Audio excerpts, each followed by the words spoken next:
안녕하세요, 빅변입니다. 오늘은 두 가지 부분에 대해서 좀 말씀을 드리려고요. 이게 뭐 자세히 나누자면 두 가지인데 어떻게 보면 한 가지의 큰 틀 안에 있는 내용을 설명해 드리려고요.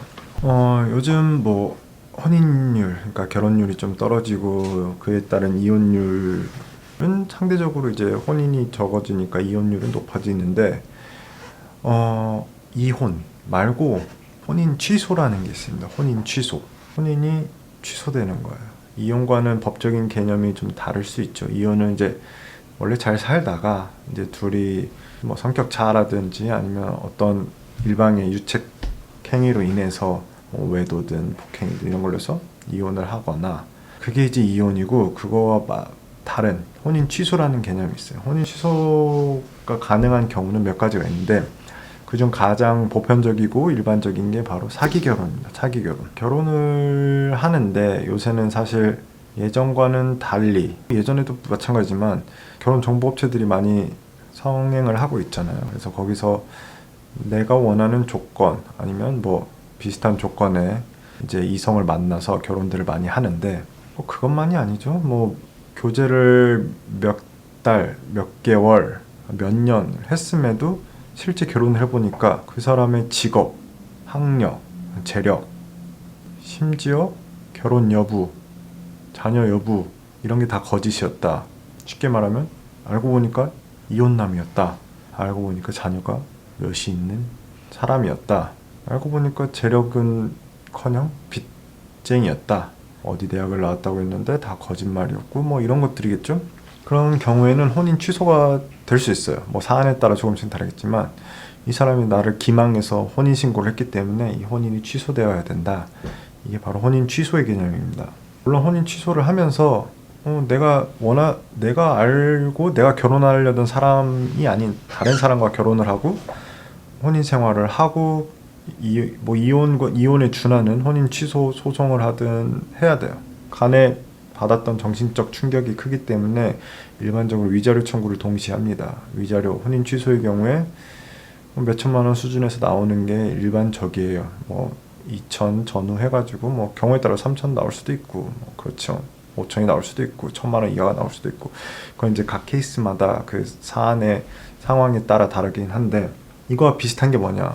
그렇다면 내가 어떤 사람과 교제를 했는데 뭐 예를 들어 동거를 하든 뭐 만남을 가지면서 성관계를 맺었든 알고 보니까 이 사람이 다 거짓말이었어요. 근데 혼인 신고는 하지 않았어. 혼인 취소를 하면서 위자료 청구를 할 수는 없잖아요. 그럼 이 경우에는 뭐 어떠한 정신적 충격을 받지 않았느냐? 아니죠. 내가 이 사람의 뭐 직업, 학력, 심지어는 미혼, 특히 가장 중요한 건 미혼인 사람인 줄 알고 만났는데 알고 보니까 유부남이더라. 알고 보니까 유부녀더라. 이런 경우가 있을 수 있습니다. 만약 그 사실을 알았다면 이 사람과 교제하지 않았겠죠. 그리고 그 사실을 알았을 때 그 정신적 고통이 당연히 있겠죠. 충격이. 그로 인한 위자료 청구 소송을 할 수가 있습니다. 그게 바로 성적 자기결정권 침해라는 개념이 있어요. 판례를 보면은 성적 자기결정권은 스스로 선택한 인생관 등을 기초로 각자가 독자적으로 성적 가치관을 확립하고 이를 바탕으로 자기 스스로 내린 결정에 따라 자기 책임 아래 상대방을 선택하고 성관계를 가질 권리를 의미합니다. 뭐 여성이든 남성이든 마찬가지예요. 여자가 자기가 유부녀인데 미혼이라고 속이고 교제하고 성관계를 맺으면 남자 입장에서 내 성적 자기결정권을 침해당했기 때문에 소송을 할 수 있습니다. 뭐 예전 가치관으로 따지면 뭐 좀 의아할 수도 있으나 뭐 가능합니다. 둘 다.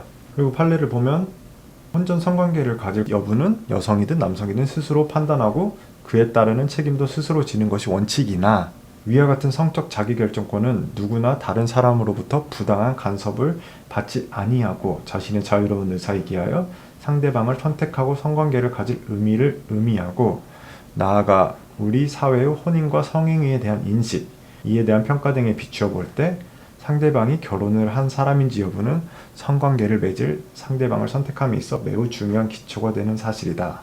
따라서 일방이 자신의 혼인 사실에 관하여 상대방에게 적극적으로 허위의 사실을 고지하거나 상대방으로 하여금 착오에 빠지도록 명시적 또는 묵시적으로 유도하는 행위는 모두 상대방의 성적 자기결정권을 침해하는 행위로 불법 행위에 해당한다. 제가 예전에 많이 말씀드린 사안 중에 상간 소송이 있죠. 이런 것들이 다 민사상 불법행위예요.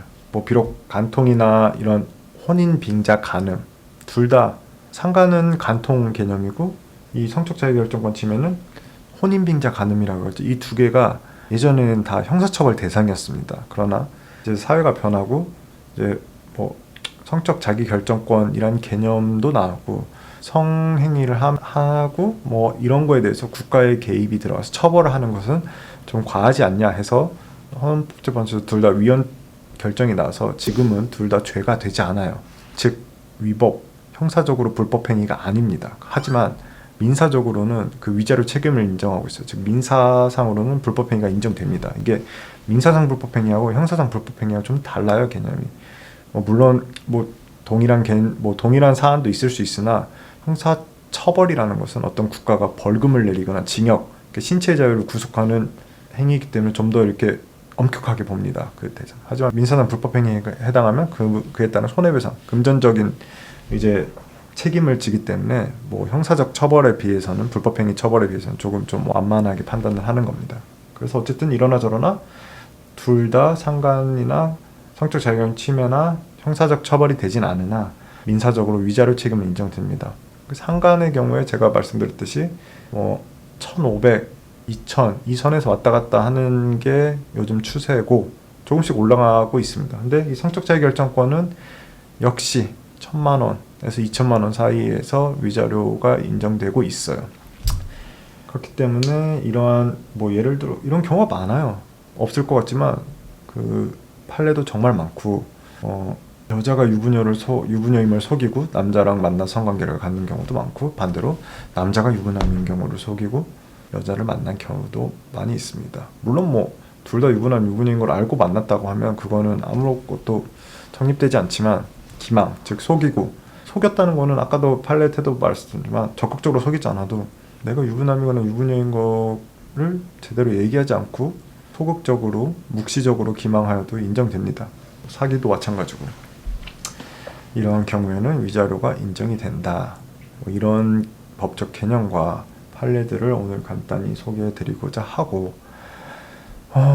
제가 성적 자유결정권이든 혼인 취소든 소송을 꽤 하고 있는데 어떻게 알게 되느냐 이게 참 재밌어요. 요즘은 사실 SNS가 발달했기 때문에 그러니까 내 남자친구 내 여자친구 SNS를 보다가 팔로워들 있잖아요. 건너 가다 보면 이상해. 왜 이런 말이 와겠지?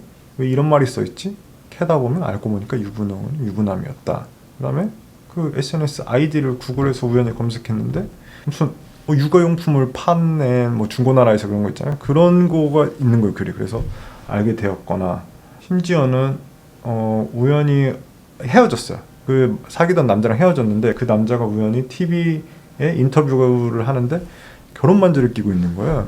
그래서 뭐지? 근데 알고 보니까 그 전부터 이미 유부남이었던 거예요. 그러니까 이런 다양한 사례를 통해서 이 사람들의 이제 거짓말을 알게 되고 소송을 통해서 위자료를 받은 케이스들이 꽤 있습니다. 어쨌든 이런 거는 참고하시면 되고 어쨌든 중요한 거는 이제 속이면 안 돼요. 속이면 예전에는 형사처벌 대상이었던 거예요, 다. 하지만 지금은 형사처벌 대상은 아니지만 위자료 1,000만 원 이상, 1,000만 원대 위자료를 물을 수 있다는 점을 유념하시고 그리고 이러한 개념을 모르시는 분들은 그냥 똥말 봤다 하고 넘어가시는 분들이 있는데 절대 그게 아니고 민사상 불법행위에 해당하기 때문에 위자료 청구를 꼭 해야 된다.